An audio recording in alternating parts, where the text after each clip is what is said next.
මම මේ යන්නේ අභයගිරියට. 91 කෝටියක් රහතන් වහන්සේලා වැඩ සිටි පුණ්‍ය භූමියකට තමයි මම මේ යන්නේ. ඉතින් මට එතන ඔයාලවත් එක්කන් යන්න.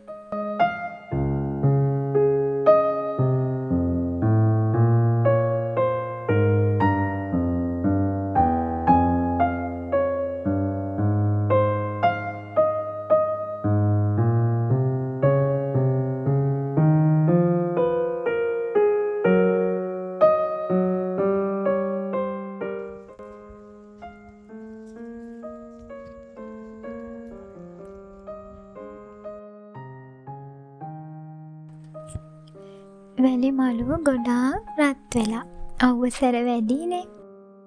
ඒ වුණාට ඉතින් කොහොම හරි ඔන්න බෝගහ යටට ආවා.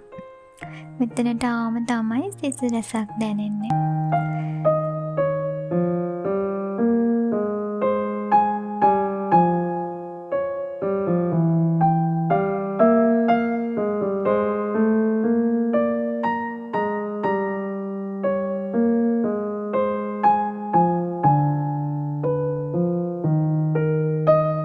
අසූවක් ශ්‍රාවකයන් වහන්සේලාට ගිලන්පස පූජාවක් තියෙනවා. ඒකට තමයි මේ සූදානම් වෙන්නේ.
පූජාවෙන් පස්සේ හාමුදුරුවෝ දේශනා කළා අභයගිරි පුණ්‍ය භූමියේ ඉතිහාසය ගැන.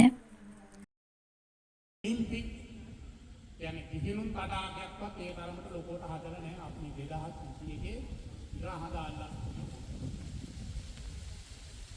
ඒ අපි හදලා තියෙනවා මේ නගරේ අවුරුදු 2000කට ඉරහා. වැසිකිළිය පාවිච්චි කරන ලෝකේ පැටයන් කරන ඔක්කොම ලස්සනට පිළිවෙලට ඒ වතාවක් කරපු ඇත්තෝ කවුද කියලා ඉතිහාසය අද කියනවා. අපි තමයි වෙල තියෙන්නේ. දොරවල් වල තියෙන කරදර අඩු වෙන්න තමයි සත්‍යක්‍රියාවක් කරන්න පුළුවන්.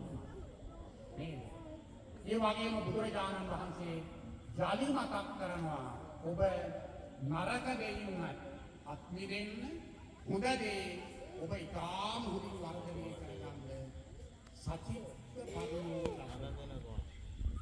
තමන්ගේ හිත තමන් හොඳට දමනය කරගන්න ඕනේ. අපි හැම වෙලාවෙම කියන්නේ වෙන අයගේ දේවල් තමයි දමනය කරන්නේ. ඉතිහාස කතාවක් තියෙනවා.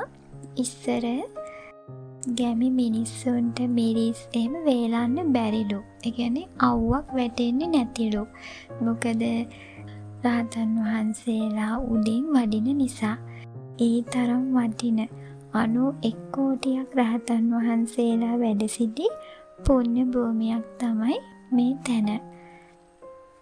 වට්ටගාමිනී අභය කියලා කියන්නේ වළගම්බා රජතුමාට තමයි.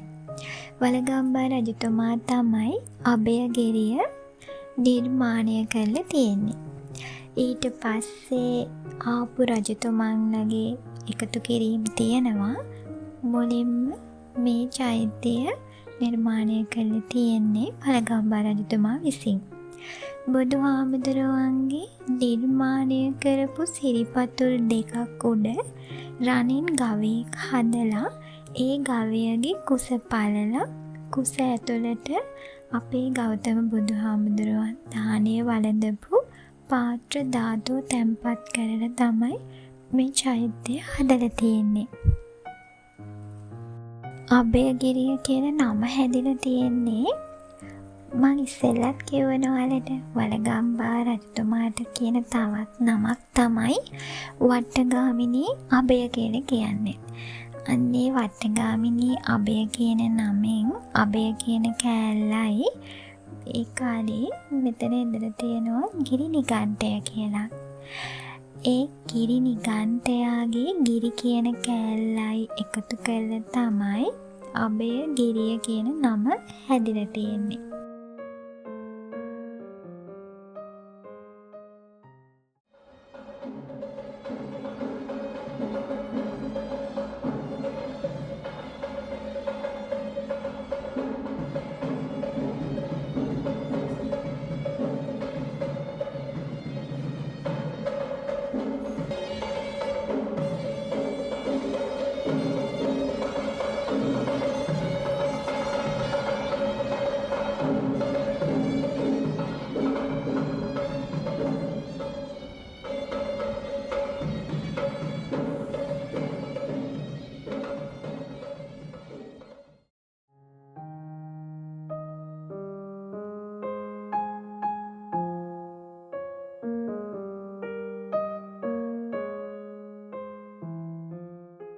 මේ වගේම අභයගිරියේදී 100ක් නමකට දානය දීපු වීඩියෝ එකේ කාඩ් එකත් මම දාන්නම්. ඒකත් ගිහින් බලන්න. මම දන්න පොඩි දේවල් තමයි ඔයාලත් එක්ක බෙදාගත්තේ. මම හිතනවා නොදන්න කෙනෙක් මේ වීඩියෝ එක බලලා පොඩි හෝ දැනුමක් ගන්න ඇති කියලා. ඔන්න ඉතින් ඒ සියලුම පූජාවල් ඉවර වෙලා දැන් ඉතින් එන්නයි හදන්නේ. ඔයාලා අද මේ දැක්කේ 91 කෝටියක් රහතන් වහන්සේලා වැඩ සිටි පුණ්‍ය භූමියක්. ඉතින් ඔන්න අභයගිරි සෑය වැඳගෙන ඒ පූජාවල් සියල්ලක්ම අවසානයේදී ඔන්න දැන් ගෙදර යන්නයි හදන්නේ. එහෙනම් ගිහින් එන්නම්. මාත් එක්ක එකතු වුණාට ඔයාලට ගොඩාක් ස්තුතියි. ආදරේ. බයි. කියන්න මතක වුණානේ. මාව සබ්ස්ක්‍රයිබ් කරන්න.